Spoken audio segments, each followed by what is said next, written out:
Hello, good evening. I hope you all had a great weekend. Tonight I'm coming on to share with you some of the benefits of strength training and the importance of it in your metabolic health overall. I think we all know that it's great to be able to be strong, to lift some weights. Probably wondering, like, how many benefits are there? Do I really have to do this? And tonight I'm going to highlight 15 benefits of weight training or strength training throughout your lifespan and how it impacts your metabolic health and function. And then I'll talk a little bit about different ways you can do it. And then going forward, I'll post some videos and we'll talk more about, interval training, etc. But the importance of improving your strength is huge for your metabolic function. So I'll refer to my notes a bit. And we'll just dive right into the 15 health benefits of strength or weight training. Number 1, burns fat and calories more efficiently.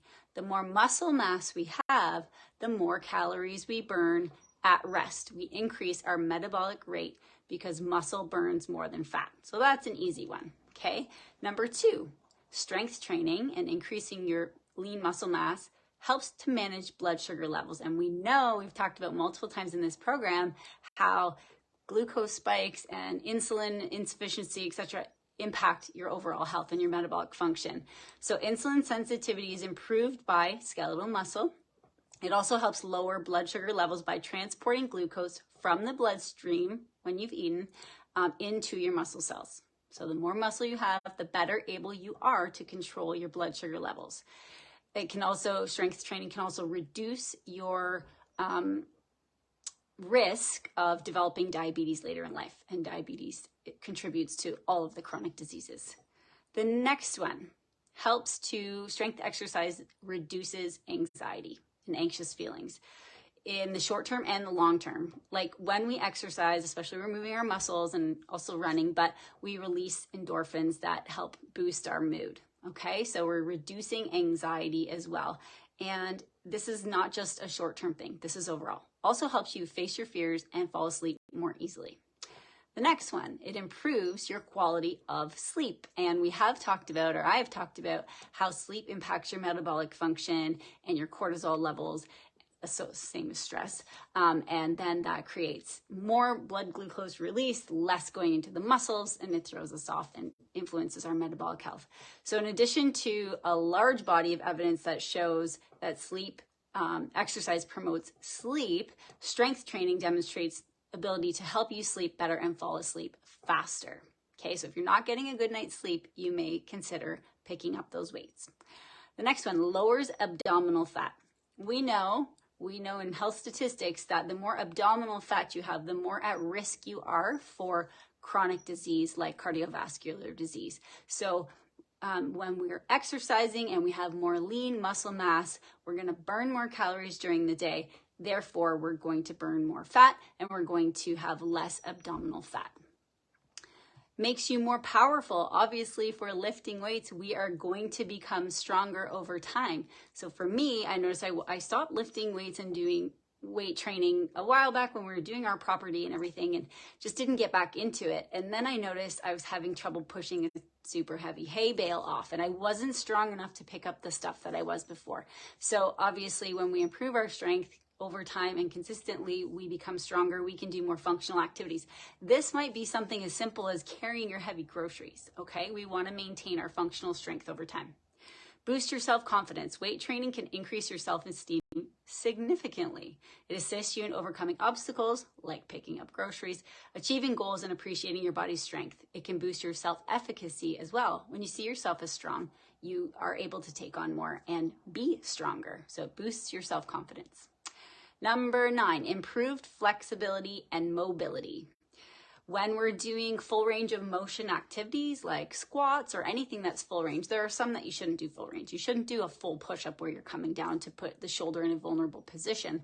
But when we're doing full range of motion, we gain more flexibility. We're able to stretch those ligaments and tendons out, keeping in mind you don't want to do them you want to make sure you're warmed up properly. But we'll talk about all that later. We're just talking about benefits right now.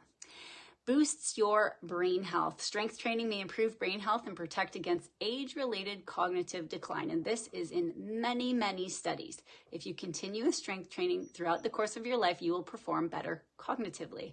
And we know that blood sugar mismanagement leads to cognitive decline, and it's all very connected. So strength training can be a piece of the pie, a piece of the puzzle.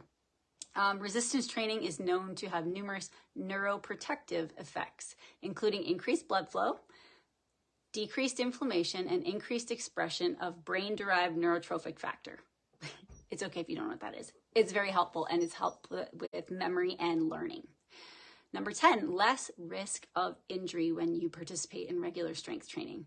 Strength training can help you avoid injury by reducing the risk, because it's important to have strong muscles, and with that you'll gain tensile strength in your ligaments and tendons as well to help reduce the risk of injury, especially when you're going through, again, full range of motion activities.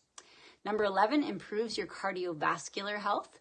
So like I said before, when we have excess abdominal fat and all of the other factors and blood sugars that are up and down and all around, then we have higher risk of cardiovascular disease, and that is the #1 killer in North America. So let's see. Strength training can help improve heart health by preventing or eliminating excess belly fat, and regular strength training lowers blood pressure, total and LDL cholesterol levels, strengthens the heart and blood vessels, which improves circulation. Number 12, resistance training or strength training helps to give you stronger bones.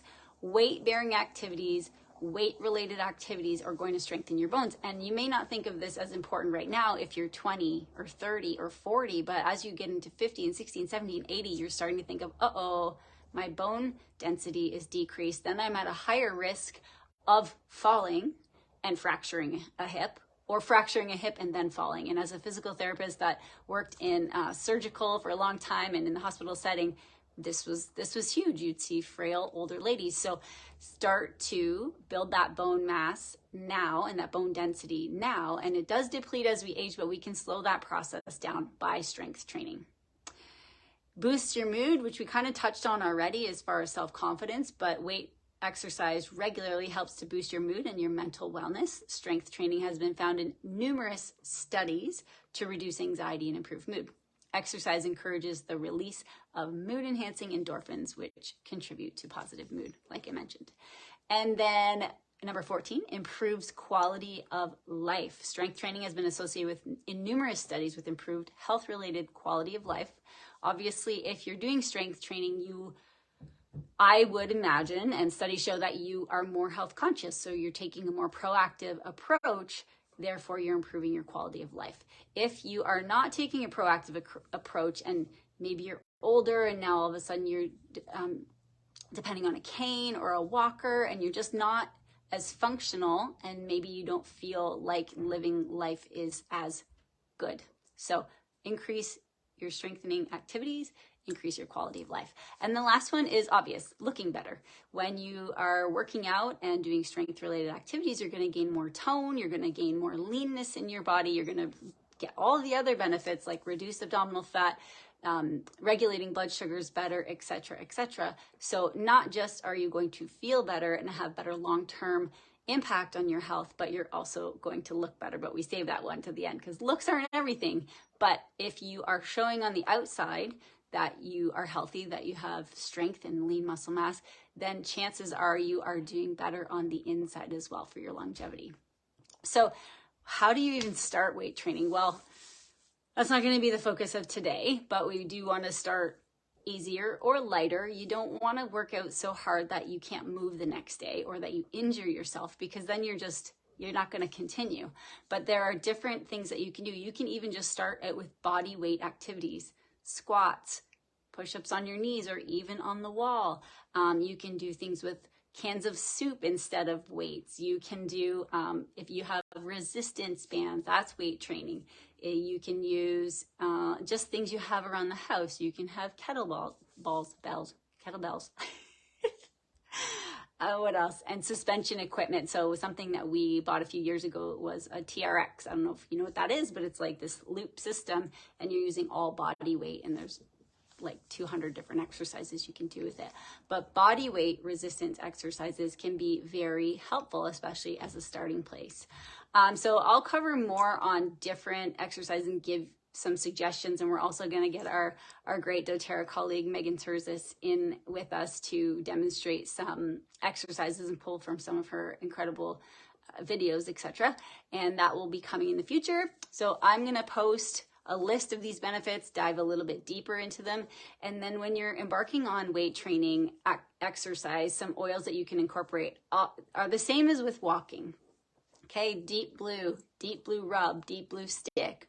All of these can be used before exercise or after, or both if you really want the impact. You might be sore when you start something new, so you might internally take Copaiba or the capsules so that you are reducing the inflammatory response so that you're not as sore. Same with our deep blue polyphenols. We have these botanical-based capsules that help to reduce pain and inflammation. You can use Aroma Touch, that's our massage blend, to help with soothing soreness as well. You can use a deep blue oil, you can use marjoram. Like, there are so many essential oils to support you in your strength training as well. So I hope you found that helpful. Those are 15 study-related, research-supported benefits of weight training. This is hopefully you've started a walking routine from before, right? Now we're adding that next level of, okay, we've established some walking. Hopefully we're walking after meals, especially our largest meal of the day. Now let's start to think about what can we start to add in. And I will post some suggestions in the next couple of days for you. If you have any questions, I see some of you popped on tonight, just post them in the comments below and let me know, and I'll get back to you guys.